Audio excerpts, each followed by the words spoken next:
Retos y desafíos de la nueva evangelización, la Iglesia del siglo XXI.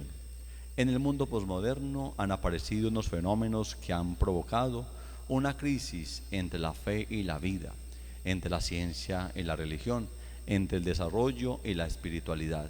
Fenómenos que se convierten en retos y desafíos para la Iglesia y que el Papa Juan XXIII ha querido buscar un antídoto para darle solución a estos obstáculos por medio de un ayornamiento, una puesta al día del Evangelio, mediante una renovación, y que el Papa Juan Pablo II lo ha denominado la nueva evangelización, que con sus métodos, ardor y expresiones hacen que la Iglesia pueda entrar en los nuevos escenarios y en diálogo con ellos, para hacer de estos unos nuevos areópagos de evangelización.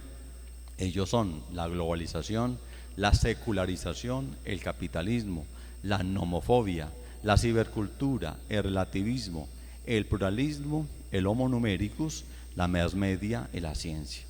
La Iglesia, a través de la Sagrada Escritura, la tradición y su magisterio, ha encontrado unos conceptos teológicos como bases para fundamentar estos desafíos y abrir un diálogo entre estos fenómenos del mundo posmoderno. Estos principios son la fe, el querigma, el discipulado, la misión, el profetismo, la innovación espiritual, la liturgia, la diaconía, la coinonía y el diálogo. Estos principios teológicos deben ser coherentes con la vida y desde ella buscar un cambio que llegue a pasar de la conversión personal a la conversión pastoral, eclesiástica, eclesial y la ecológica, anunciando con hechos y a imagen de Jesús un evangelio vivo, que el evangelizador sea capaz de actuar a la manera de Jesús. Así se logrará que la nueva evangelización deje de ser una idea, una predicación, un discurso, una clase y pase a ser una revitalización del mensaje evangélico para vivir como vivió Jesús encarnado en el mundo de hoy. En pocas palabras, es poner al día el Evangelio y leerlo en clave del siglo XXI. Antes del Concilio Vaticano II, la Iglesia se encontraba estancada en el ejercicio de su misión, que acentuaba lo jurídico y por lo tanto se atenía a insistir en la institucionalidad. Una institución, pensando desigual al mundo, no permitía que nadie pensara diferente a ella, y quien lo hiciera se atendría a sus consecuencias, la excomunión y las condenas. Junto a estos principios aparecen las declaraciones dogmáticas. Lo que importaba era asegurar la ortodoxia, una manera de asegurar las ideas de una institución, cuyas fórmulas ayudarán al crecimiento espiritual del tesoro y el depósito de la fe. Quizás otras para proteger ideologías de aquellos que piensan desigual al gobierno eclesiástico del entonces. El Papa Juan XXIII invitaba a salir de sí mismo y enfrentar los grandes problemas del mundo en su transformación, un mundo que se dejaba venir lleno de cambios de mentalidad donde aparece la modernidad y sus consecuencias. La tarea conciliar de ayornamiento de la Iglesia, emprendida por el Papa Juan XXIII, era ante todo una invitación a realizar un retorno a las fuentes para hacer posible la renovación de los cristianos y de las comunidades eclesiales en su fidelidad al Evangelio. El Papa Juan XXIII, como Moisés, quien enfrentó por el desierto una cantidad de dificultades para orientar al pueblo de Israel hacia la tierra prometida, no pudo entrar en ella. Asimismo, el Papa Juan XXIII, enfrentando el final de la monarquía de la Iglesia, que duraba casi 20 siglos, se arriesga a una gran revolución. Este Papa abre las puertas para un nuevo ayornamiento y así tener las armas desde la palabra de Dios para combatir el mundo que se avecina, un mundo nuevo que avanza agitadamente debido al fascismo, el comunismo, el capitalismo, el secularismo y el tecnicismo, que hacen parte de un gran fenómeno llamado globalización. El progreso está obligado a repensar en lo referente a la ética, la moral y la espiritualidad, y nos pone en claro que existe un gran divorcio entre la fe y la vida. La misión de la Iglesia es continuar esta fidelidad del Evangelio, cuya misión fue emprendida por la primera comunidad, con sus métodos, su estilo, su contenido, su testimonio. Es hacer realidad la misión de Cristo, dar a conocer el reino de los cielos por medio de la conversión, la escucha de la palabra y la fe. De esta manera se puede moldear a otros al estilo de Cristo. Se ha cumplido el tiempo y está cerca el reino de Dios. Convertidos y creed en el Evangelio. El hombre posmoderno, hombre de la nueva era, necesita evangelizadores renovados por el Espíritu Santo que se identifiquen con Cristo para moldear a otros que sean Cristos capaces de vivir en comunión con Dios dentro de los diferentes escenarios. Para que Dios sea nuevo en cada mañana y su buena nueva de salvación no caduque en el tiempo, la Iglesia, depositaria de la novedad del reino, necesita estar en constante estado de ayornamiento, tanto en su ser como en su quehacer. Al iniciar el Concilio Vaticano II, inicia una nueva era, la era del Homo numericus, el hombre del desarrollo tecnológico. Por lo tanto, los padres conciliares lo identificaron, pero no vivieron este gran fenómeno de mentalidad humana. Solo han dejado unos conceptos para tener en cuenta. El lenguaje del mundo posmoderno es diferente al propuesto hace 50 años atrás. Las mentalidades han cambiado. Hoy se utiliza un lenguaje más desarrollado y tecnológico. Se habla de cibercultura y por lo tanto se debe hablar de ciberevangelización. Hoy aparece un mundo nuevo, el mundo del sexto continente, un continente dominado cibercultural que ha unificado las culturas. ¿Será este un reto y un desafío para la nueva evangelización? ¿Qué métodos y propuestas utilizar? Si Jesucristo es ayer, hoy y siempre, ¿cómo actualizar esta idea en este mundo de hoy? ¿Cómo fundamentar el quehacer teológico para que se pueda pasar de la evangelización a una nueva evangelización por medio del ayornamiento?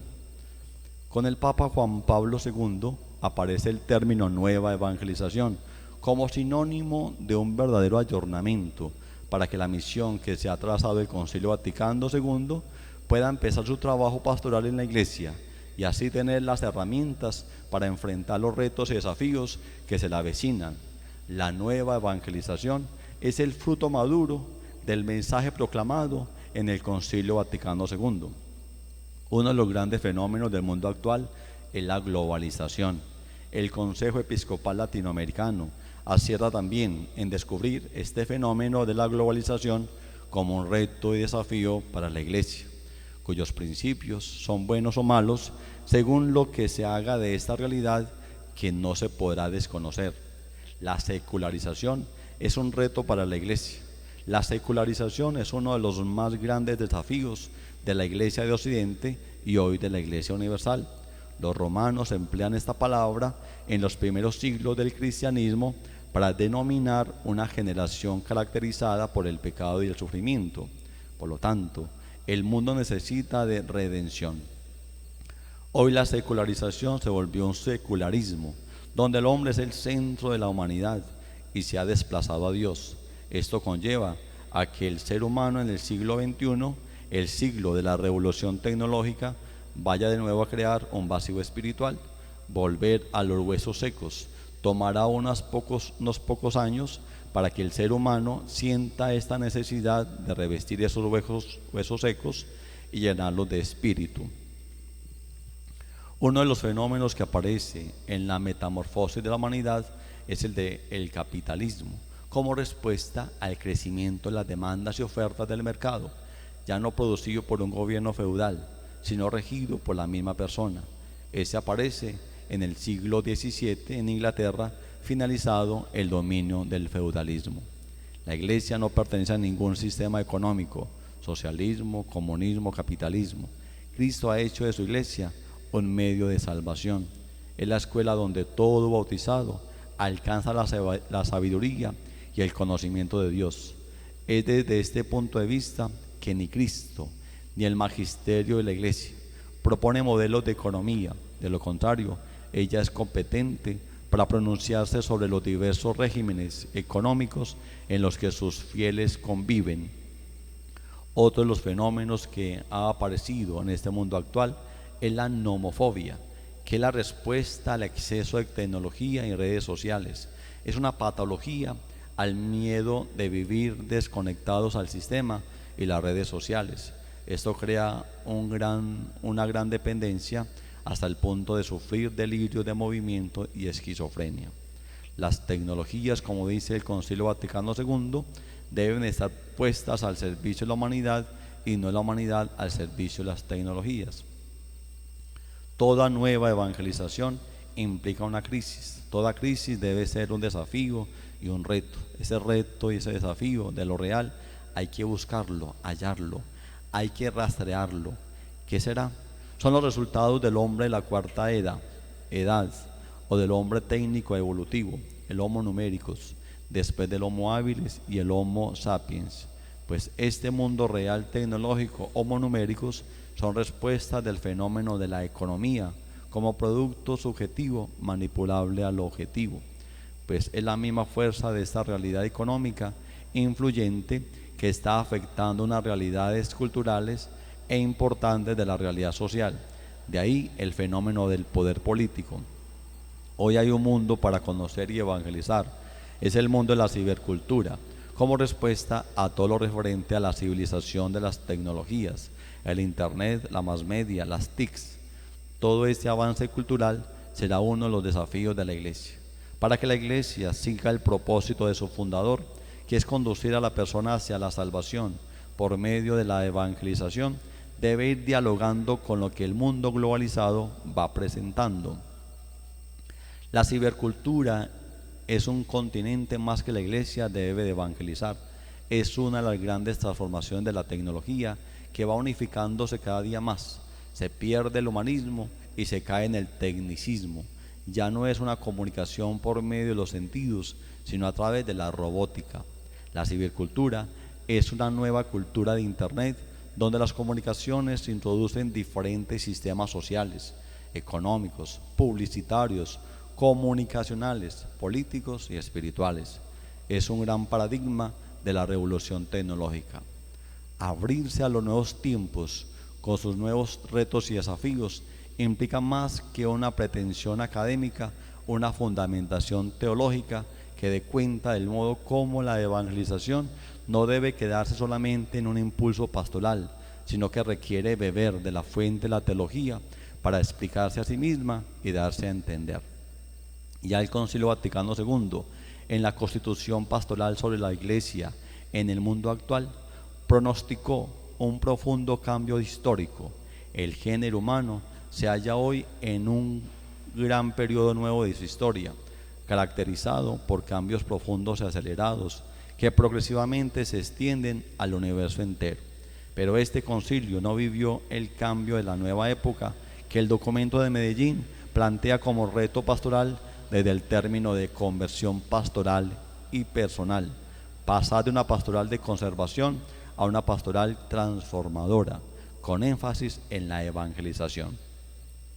Fundamentar teológicamente la nueva evangelización es centralizarse en la persona de Cristo, un Jesús histórico, que con su vida, pasión, muerte, enseña y orienta a seguir el camino hacia Dios. Les aseguro que el que cree en mí hará también las obras que yo hago y hará otras todavía más grandes. Juan 14, 21. En Jesús de la vida, que nos invita a sacar la donación que ha hecho Dios en nosotros, es el mismo Dios que se anonadó a sí mismo y tomó condición de esclavo. Solo a partir del salto humilde, inteligente y abandono podremos obtener la fe que supera todo estadio ético, estético, llegando a un estadio religioso. La fe se comprende desde un estadio religioso. Solo desde la religión se puede comprender la fe. Según Kierkegaard, la fe es dialéctica, lo contrario del pecado es la fe, un salto en la oscuridad de la vida. Es una respuesta a lo que se cree pero no se ve, pues sin fe es imposible agradar a Dios. Hebreos 11:6. La fe viene por las promesas de Dios a través de su plan de salvación. Es una virtud ascendente y para el futuro. Esa virtud viene de nuestros antepasados patriarcas y profetas, que recibieron de Dios un mensaje de esperanza. La nueva evangelización necesita de hombres llenos de fe para que produzca su efecto, pero una fe con obras es mostrar el rostro misericordioso del Padre, como lo dice el Papa Francisco en la bula Misericordiae Vultus. El rostro de Jesús en sus diferentes facetas es mostrar la adhesión con su Padre Dios, un rostro alegre y misericordioso.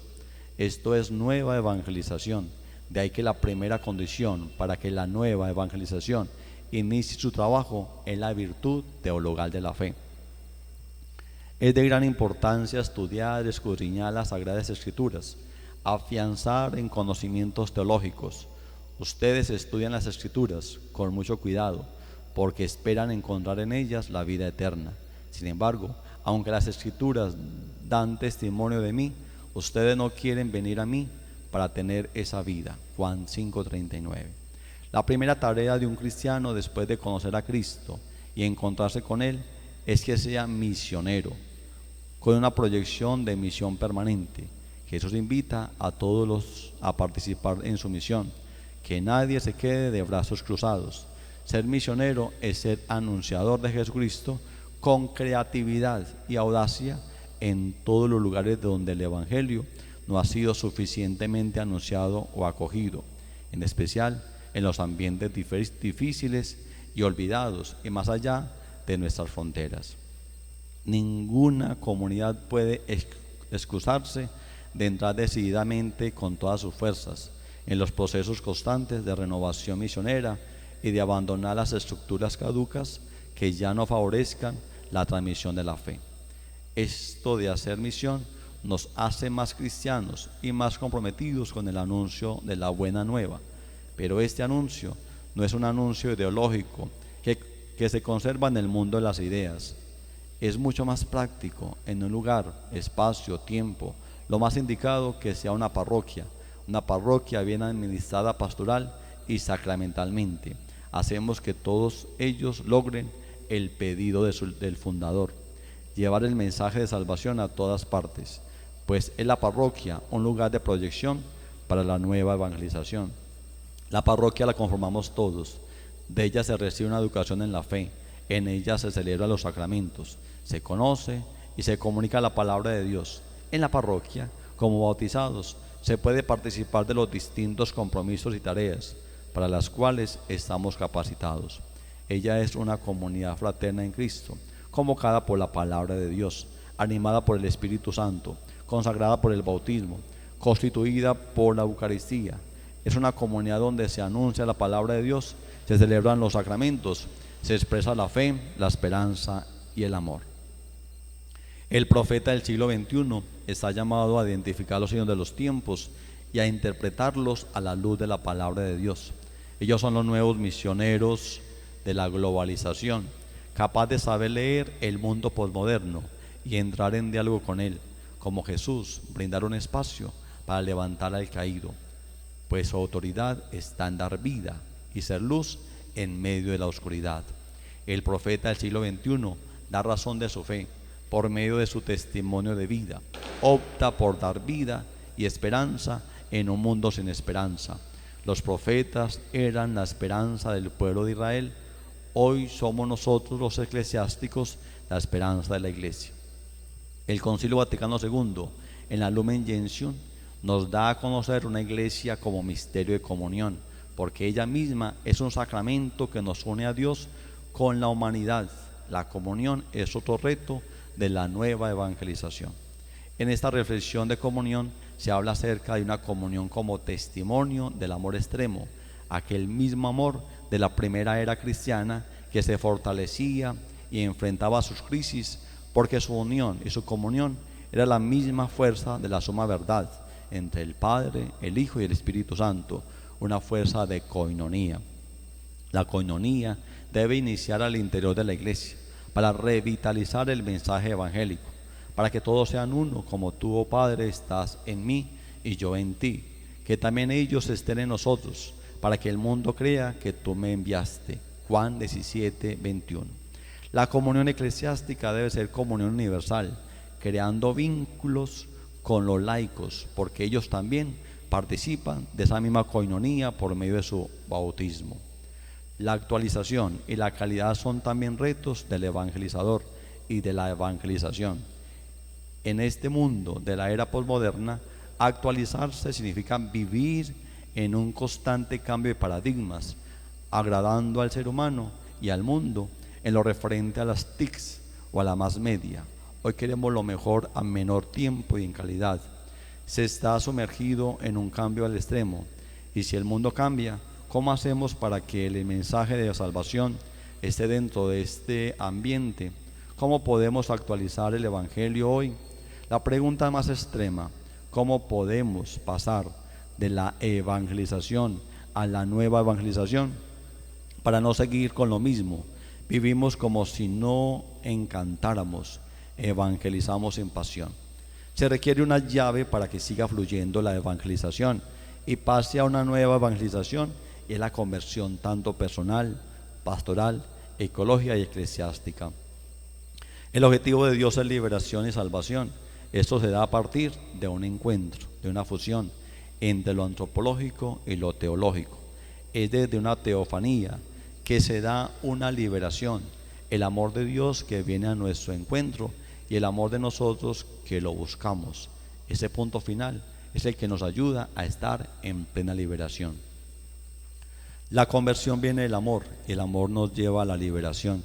Es dejar de amar como amaban los fariseos.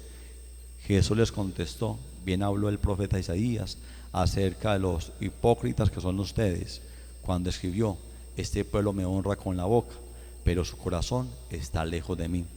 De nada sirve que rinda culto. Sus enseñanzas son mandatos de hombres, porque ustedes dejan el mandato de Dios para seguir las tradiciones de los hombres. Marcos 7:6. Pues la novedad de la nueva evangelización debe ser a partir de una conversión, pero en la acción del mandamiento nuevo del amor. Hacer lo que hizo Jesús, un Jesús histórico que proyecta con la justicia y la misericordia el amor de su Padre. Si alguno dice: yo amo a Dios, y aborrece a su hermano, es un mentiroso, porque el que no ama a su hermano, a quien ha visto, no puede amar a Dios a quien no ha visto. Primera de Juan 4:20. La nueva evangelización comienza con la conversión personal, decían los obispos de los Estados Unidos al iniciar el año de la fe. A partir de un encuentro personal con Cristo, no es una nueva en contenidos, sino en un ardor y pasión por Cristo y sus consecuencias cristianas. Los lineamenta, que es el documento preparatorio para la 13ª Asamblea de los Obispos, dan como resultado que la nueva evangelización es una nueva conversión, una verdadera reconciliación, meditación de la palabra, oración y adoración. No se puede hacer una nueva evangelización sin pasar por una purificación personal para producir una verdadera impresión evangélica hacia el otro, y sobre todo en los nuevos escenarios que la sociedad posmoderna nos presenta. En el documento conclusivo de Aparecida nos exhorta que el discípulo evangelizador debe iniciar su trabajo desde el encuentro personal con Jesucristo, como experiencia religiosa profunda e intensa, a partir de un anuncio carismático y el testimonio personal de los evangelizadores, que lleva a una conversión personal y a un cambio de vida integral. La conversión pastoral es una necesidad para la nueva evangelización. Toda conversión personal debe llevar a una conversión pastoral. Es un cambio que facilita que todas las cosas sean nuevas, según el querer de Dios. 2 Corintios 5:17, Apocalipsis 21:5. Una nueva evangelización exige un comportamiento apostólico. Para ello es muy bueno hacer toda una relectura del libro canónico, Hechos de los Apóstoles. Es una fuente como método para enfrentar tantos areópagos del mundo actual. Saber entrar en cada escenario de que se nos presenta hoy con el dinamismo y el ardor del Espíritu Santo. Salir del cenáculo del temor y temblor para ser mártires defensores del Evangelio vivo de Jesús.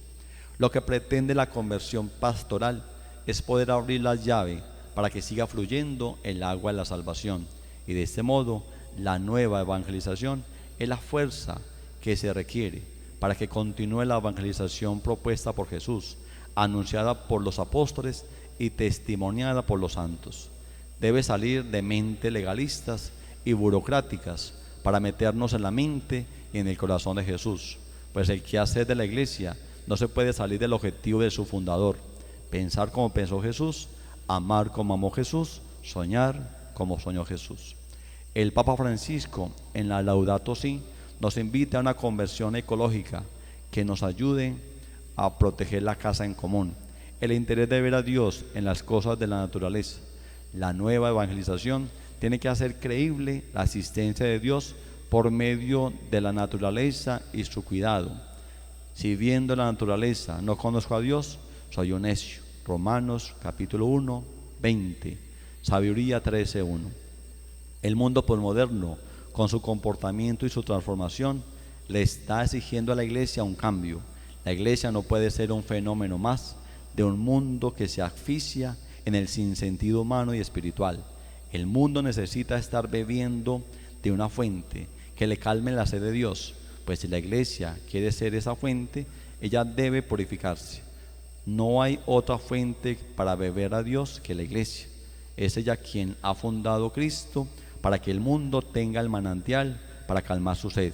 La iglesia debe de poner en práctica su conversión.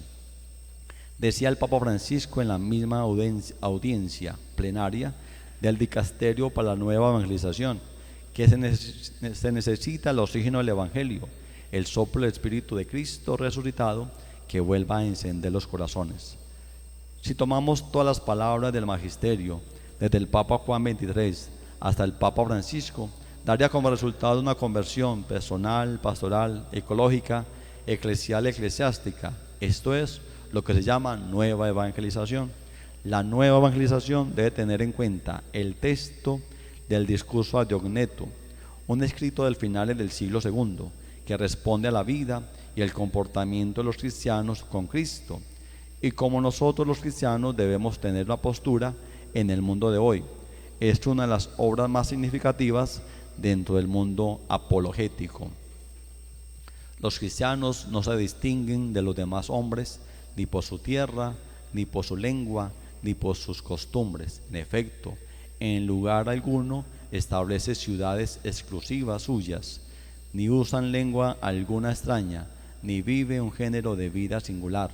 La doctrina que les es propia no ha sido hallada gracias a la inteligencia y especulación de hombres curiosos, ni hacen profesión, como algunos hacen, de seguir una determinada opinión humana, sino que habitando en las ciudades griegas o bárbaras, según a cada uno le cupo en suerte, y siguiendo los usos de cada región en lo que se refiere al vestido y a la comida y a las demás cosas de la vida, se muestran viviendo un tenor de vida admirable y por confesión de todos extraordinaria. Habitan en sus propias patrias, pero como extranjeros. Participan en todo como los ciudadanos, pero lo soportan todo como extranjeros. Toda tierra extraña les es patria, y toda patria les es extraña.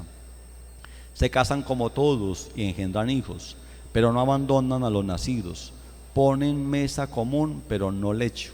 Viven en la carne, pero no viven según la carne. Están sobre la tierra, pero su ciudadanía es la del cielo. Se someten a las leyes establecidas, pero con su propia vida superan las leyes. Aman a todos y todos los persiguen.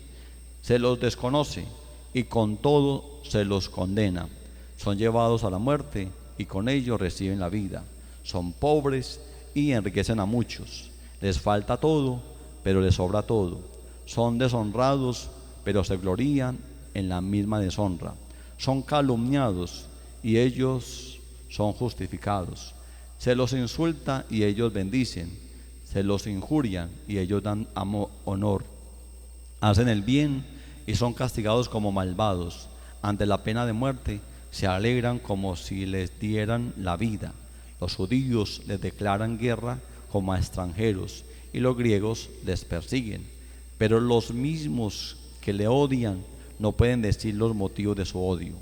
Para decirlo con brevedad, lo que es el alma en el cuerpo, esos son los cristianos en el mundo. La nueva evangelización pide coherencia entre evangelio y vida.